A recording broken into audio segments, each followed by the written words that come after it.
Two unemployed actors, two unemployed actors. They're just between projects. Hello and welcome back to Two Unemployed Actors. I'm Max Belmonte and we are without Sam today because he is on set. That's a decent excuse. We'll let him have a pass this week. I can't believe it's year 3 of the podcast, episode 62. I can't believe we've made it. It does feel like 3 years. But I hope you've enjoyed the journey, all the tips and tricks, the interviews, fun and games that we've had along the way. I hope you've learnt as much, if not hopefully more, than what Sam and I have. It's easier and certainly cheaper to learn from our mistakes anyway.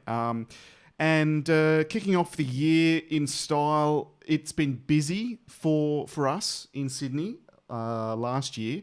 I know I had my busiest year out of the 3 years I've been back into the acting world from corporate life. Lots of corporate jobs, on air in a television commercial, and some scripted drama as well. So it was a really productive year of keeping work fit on the acting front. While voiceovers increased with the pandemic, it's meant that there's lots of companies going to working remotely, and they need more e-learning, induction videos, webinars, all that sort of crazy stuff to make corporates look good. And kicking off the year, busy. I had to push back on a job actually that was falling between New Year's and Christmas Day. So that weirdly sort of time we expect everyone to just be spending time with family and friends and enjoying Christmas and a bit of a break. No, they were trying to book me in with a job on a soundstage in Sydney, and I couldn't make it. So they pushed it back till next week. Another job tomorrow on set, which should be fun, corporate job.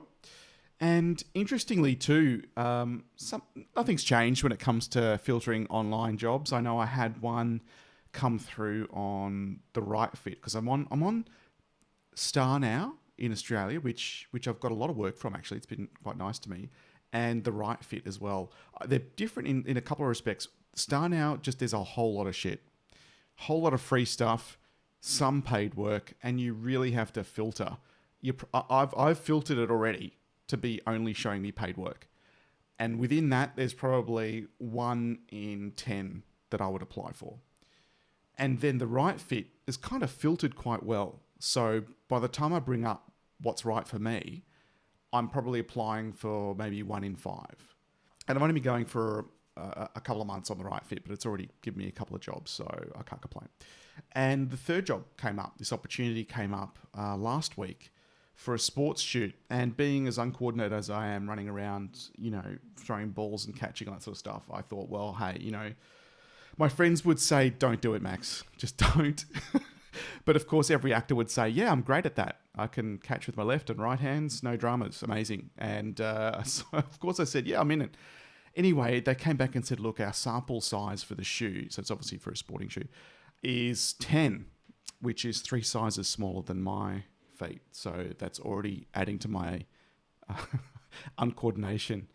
I'm thinking, okay, well, I've fit into a size 10 before. I was dressed as a construction worker for some drama.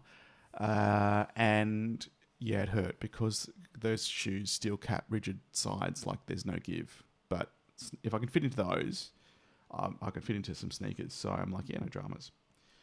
Then they said, they came back and said, look, thanks for letting us know what your rate is.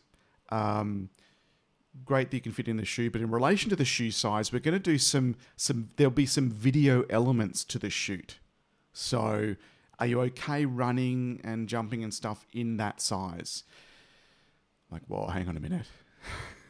This has gone from in-store point of sale sort of stuff to, posters and that and a bit of online to video elements. I'm like, my first line, okay, yep, that's fine. I can do that. But when you say video elements, are you talking about a television commercial or are you talking about some movement, some video elements for online, for social media? Which is fine. That wouldn't increase my rate.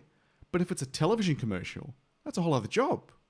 It's like, hang on a minute. I'm thinking to myself, surely they're not trying to get people in on a reduced, rate for a sports shoot.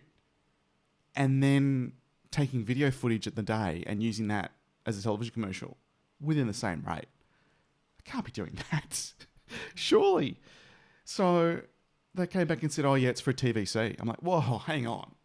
And they knew why I was asking. So it's for a TVC. Can you let us know your rate? Nice try. So I said, here's my rate as confirmed for usage of my of photos of me in the sports shoot for 12 months. Okay, which they were fine with before. And you've got to put an end date, right? Otherwise they're using it forever. And here's my rate for television commercial. I mean, it's not a speaking role or anything. It's me running around, being fit and flexible, whatever, in their product. And here's my rate for that for usage of 3 months. Expect him to come back and go, look, what about this price for 6 months? Or can we do 12? Or can we discuss rollovers at a lower rate? Or no, I'm out. I'm done. And I'm quite happy to walk away.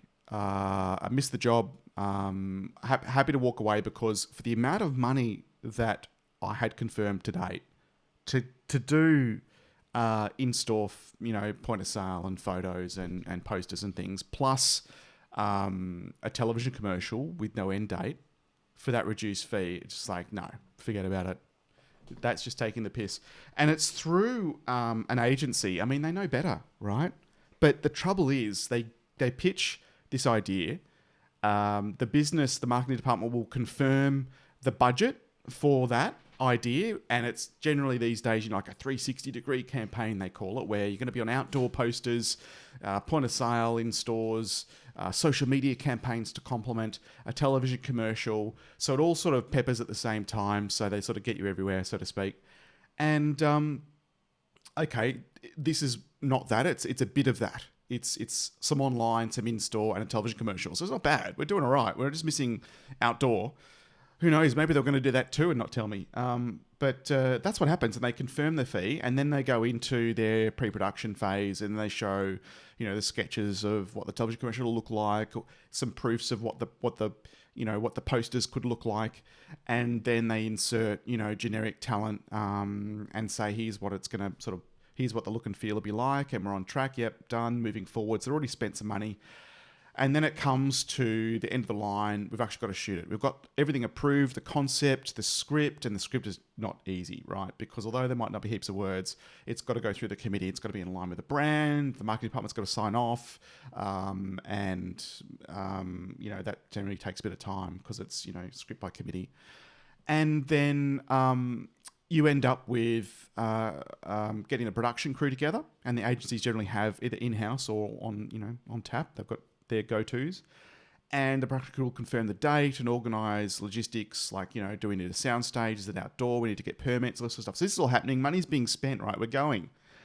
And then at the end of the line, we've got to get talent. And this is why you get notified of an opportunity, and it's generally, we've got to cast it for tomorrow, and audition cutoff is 2 days' time, and we're shooting next week. Because you're at the end of the line. And that's okay, because that's what happens. You can't cast talent before you know what the look and feel or the tone is going to be like. Fair enough. But the end of the line, budget-wise as well. So if it's a decent budget, chunky budget, you're going to go through agencies and agents and that, and it's fine. But when you go through online platforms and agencies go through the Right Fit or StarNow, whatever it is, that's fine. That's okay. Generally, it's because they're paying an agent commission. They're undercutting a little bit. And the rates aren't quite there. And I do know some agents who they look at StarNow and they'll pitch talent if they think they're going to fit and the rate's right. And that's why I can relax a little bit when it's through my agent, because they know it's a job that's worthwhile, that's right. Fred's in the background wanting more attention. They know that I know when it's coming from the agent, it's going to be okay. I don't have to filter it. I trust my agent, and we work well together for 3 years. But I've obviously got to put in a bit more filter when it comes to me filtering stuff, because there are so many opportunities where the budget's limited at the end, and they've spent X amount, and they've got to get everything they want for like $800 Australian for photo shoot 4-hour call, which is also going to have some filming for a television commercial, which is also going to and if I don't say, okay, 12-month end date, who knows when they can use stuff till, right? And then they'll just start taking the piss and adding more and more and more. And you'll see yourself on all these posters and ads and blah, blah. And maybe they'll do it again. It's a successful campaign. They'll do it again the same time next year to get the same sales uplift that they had this year. As a sales guy, I respect that. That's what I would do. Finally, a marketing plan that resulted in a sales uplift. It's brilliant. It's great. Execution was fantastic. We had a sales lift. What are we going to do to beat that sales lift next year? Well, let's start with what we did last year.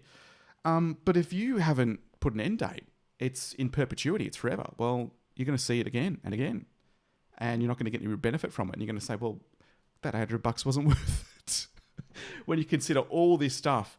But there's talent out there that are happy to do it for that price, and they'll do it, and they don't realize that they're being taken advantage of in respect. And the agency knows better, but they've got only 10 cents left at the bank account at the end of the line to get talent.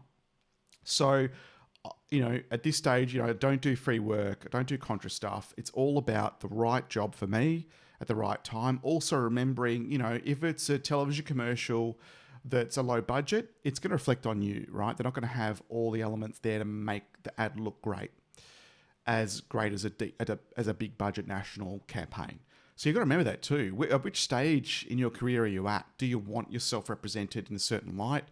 Do you want a certain level of professional experience on set? And you've got to ask these questions. It's great to be in that position where you can be a bit picky for your image as an actor, and also, to get the right work at the right time. Obviously, not all of us can afford financially to be in that position, but when you can, it's important to consider. But even when you can't, just ask yourself, what are they getting out of me? Is it right?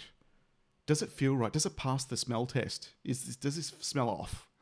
Are you going to turn up and then they're going to say, oh, by the way, we're also filming something for our internal company conference, and we're also want you to do some voiceover work as well, and add. And it's like, well, hang on a minute.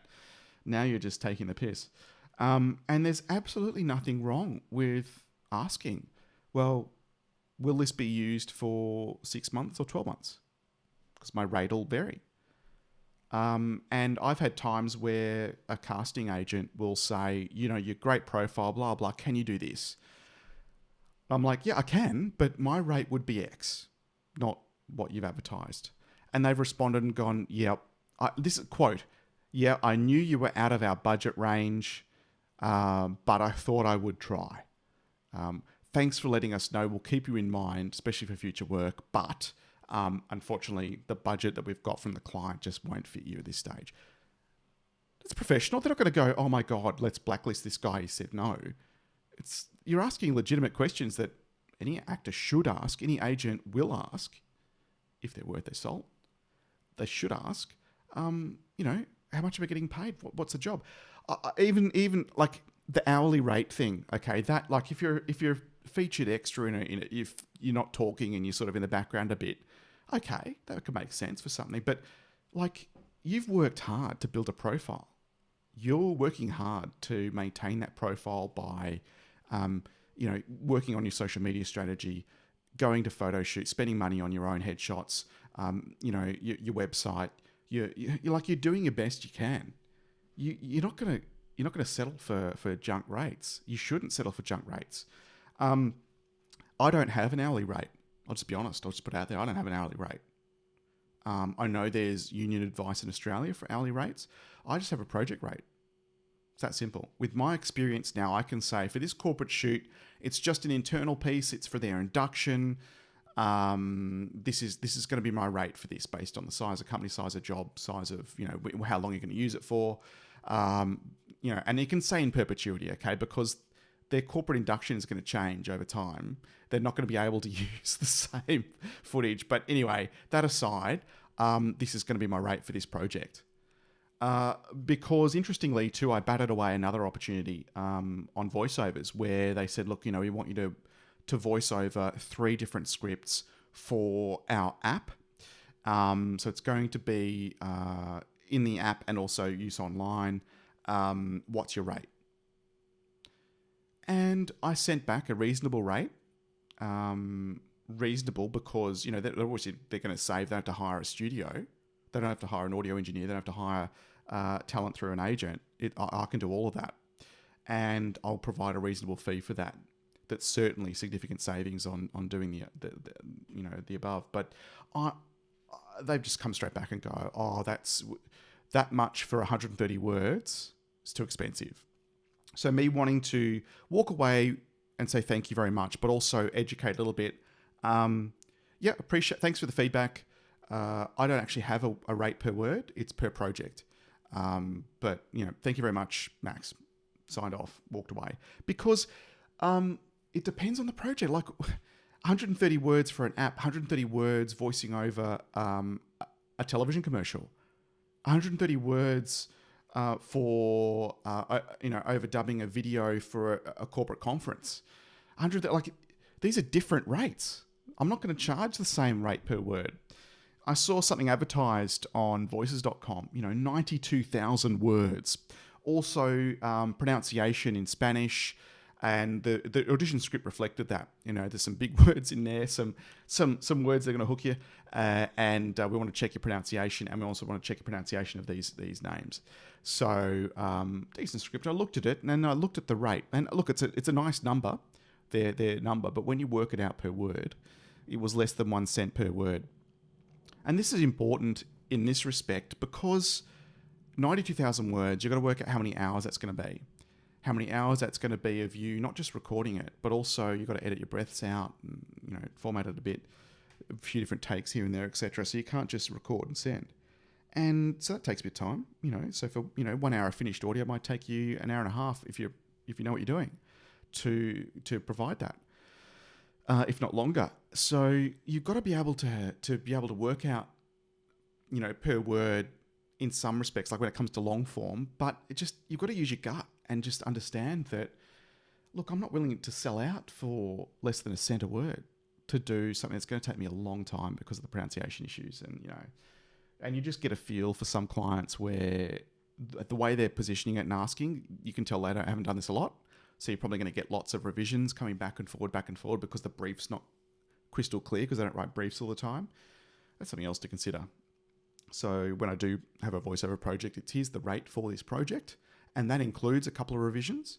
In fact, being open and transparent, if any further revisions are needed in addition to those two, it'll be $25 per revision or whatever, depending. And that's how I roll. I'm open, I'm transparent. Everyone can see this is the rate for this amount of time for this project, and it's working for me. Like the amount of work I've done last year, I haven't changed my mindset. It's been great, but kicking off this year, I'm busy, but I'm also batting away some of the bullshit. So I encourage you to stand strong, and if it doesn't pass a sniff test, phone a friend. Take your time. So if it's on the phone, say, listen, I just need to have a look at it, or have a think about this. I'll give you a call back in an hour. I'll give you a call back, because the world moves pretty quick in our world, right? I'll give you a call back in 20 minutes. Get some advice. I'll tell you what, this is turning into a bit of a pet peeve because I've kicked off with the bullshit ads asking for you to work for nothing. But now I'm going to kick off with another pet peeve. It's actors coming up to me going, "What microphone do you use? I want to do voiceovers. What mic do you use?" They're not saying, look, I don't have radio or voiceover experience. What skills do I need? Or what training do you think I should do? Or do you know a good voice coach? It's always, oh, what mic do you use? And look, I tell them this is what I use, blah, blah, blah. And this is how do you plug that into the computer? Well, I use an interface. Like, look, guys, it's not as simple as that. Do I come up and say, I want to be an actor? What script? Give me a script. I'll be an actor. It's not, it doesn't work like that. There's so much more to it. You can't just plug in and play, okay? You're either going to end up on Fiverr, auditioning the hell out of stuff and not getting much work, or you're going to end up on a professional platform with professional voiceovers getting professional rates. Even better, you're going to be able to walk up to a voice agent and say, here's my body of work, here's my website, here's my professional demos. Have you got space for a voice like me? You can't just buy a microphone and be that person. It's not that easy. It's not that simple. So if you're interested in voiceovers, that's great. And I know where they're coming from. It's like, look, I see what you're doing. You're an actor, you've diversified, you're doing voiceovers. That's great. I see lots of actors who can do voiceovers. That's fantastic. And there's money to be made in voiceovers. And just like acting, they see only the successes, not all the steps that you've got to crawl through to get there. And it's like, well, I need to supplement my income. I can do that. That sounds like fun. I could do it from home. What mic do I need? Plug it in and let's go. It's just have a think about it. There's a bit more to it.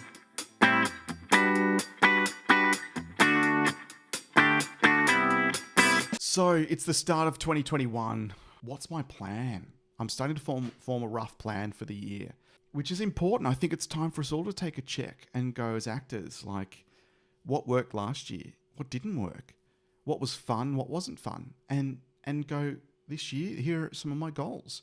For me, and it is a rough plan because, the phone could ring and you go to an audition and your world changes. But a couple of workshops. I want to lock in a couple of workshops this year. And I want to do something different to what I've done before. I only do 2 workshops a year. There's always plenty of people wanting to take your money as an actor, right? Come on. I think there's more acting coaches in Sydney than there are actual actors. I know I've said that before on this program. I want to do a couple of workshops, I think probably with some established schools that have a decent reputation, short courses, because I can't I'd love to dedicate 3 years to doing a degree in acting with top schools and, work really hard to go through that audition process and like to think that, I'd be able to get there. But I can't not work for 3 years. I'm getting work. And I'm enjoying work. I'm learning from my work and it's getting me more work. So I can't say no and step out of the industry for 3 years to dedicate myself, which I know that's the dedication it would take for me to really take an acting degree, college, course seriously. So look, I want to do a couple of workshops where I can go in and use some of the expertise in these schools, work hard in an environment where there's maybe 6 or 7 other people only, and in a few days, in a few weeks, whatever it is, come out feeling better for it. So I want to do a couple of those. So my ears are up, looking for opportunities for that. I don't like casting director workshops. I'm just going to say it. They've cropped up a lot. They were really kicking off 2 years ago. Now it's like they're all doing it. Look, I absolutely agree. Come and there might be a 12-month course for actors, and there's an element of the course where a casting director comes in and provides some wisdom from their perspective. Look, I think acting is a business, and any acting school should appreciate that, and any good actor should appreciate that. You'd love to be able to dedicate your 100% of your time to your craft, and but it doesn't work that way. It's a business, and you've got to be a marketing manager sometimes, a financial coach other times. You can't just be an actor who acts anymore, even when you have a great agent. Certainly as you're up and coming. But casting director workshops, I mean, look, at the end of the day, they're paid to come in and advise, the production team around and, talk to the director about the tone of whatever the piece is they're casting for, and they've probably got some names already, and depending on the budget and then, supporting cast, what they're looking for, and then go out and sort of reach out and cast for that. I know some actors, some mates of mine who keep paying for these courses, and they're not cheap, going, well, I want to be in front of this caster so they'll remember me. It's like, well, shit, by the amount of courses alone that they do before even casting, the amount of faces they see, in workshops, I don't know, but they're also going to be focused on the brief at hand, and who fits the brief. And also in the workshops, they generally flow as they'll give you a few scripts. You come in and as an audition, and they'll tell you what they think they wanted, or what they wanted for that, what they wanted to see, and as opposed to what you delivered. And I think they're great at saying that, but they won't be able to tell you how to get there. They're not actors. They're not acting coaches. They've got a job to do. It's quite specific, and they do it well, one hopes. And look, maybe that's controversial, but they'll see what you've provided. They'll see what you've turned up with and what you've put forward as your scene, and tell you what they want and what other styles they would have wanted. But as a casting director, like they can't really tell you how, as Max as an actor with 20 years of corporate experience, coming back to acting, plenty of corporate shoots, trying more for scripted drama. Look, I get where you're going with this. Here's what I would have liked to have seen as a more of an option, and here's how you could have got there. If you'd have changed your mindset to this, and like it's a whole different mindset. It's a whole different game. So I'm not gonna pay for that. And I'll put that on the back burner totally. If I win the lottery and I can pay for plenty of workshops in a year and I've got the time to do it, maybe, but no. The other thing I want to work on this year is British accent. It's been about US accent for quite some time, particularly for Australian actors. And even I know some actors in America going back to ADR to do standard American over ADR. But look, and in Canada, obviously, and but I think particularly how the world has shifted as a business. Obviously, as I speak, LA's in another hard lockdown, and production has stopped completely today. At the moment, Canada has had certainly a resurgence in American productions, and Australia. We've got a lot of productions coming to Australia. So obviously, and there's no patience for, oh, great guy for the role. I can absolutely see him playing this character. Oh, well, we'll spend some time working with him on polishing the accent. No way. They want you ready to go. Great if you've worked really hard to get the great accent, but that just puts you in the same place as Americans. It's not a special gift. It's a requirement. So I want to work on not just maintaining, because obviously, do a course, well done, get a voice coach, great, but you've got to maintain it. So maintaining US, but also work on British. I mean, look, guys, it just gives you more options, right? You could get a call next week and they require an accent, and I'd hate to be that person who says, oh, yes, but not really.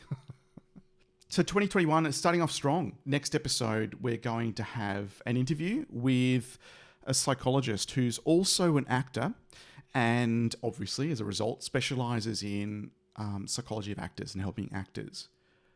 So it'll be great to tap in and see, what are actors coming to you with the most concerns about, needing the help the most on. Why is that? And also, when is the right time to put your hand up and go, oh, my self-care strategy's out the window, I don't think I'm coping. Help. When is that moment? Because it's easy to see when you're not in it, but when you're in it and you're not feeling 100%, it might not be as easy to say, okay, my coping isn't good, I might need some help now. So I'm looking forward to tapping his brain. And it's another way to help you guys as well. So make sure you subscribe on whatever podcast platform you're listening to. Subscribe on YouTube. Follow us on social media for more great engagement. And we'll look forward to talking with you next week. Bye. To unemployed actors.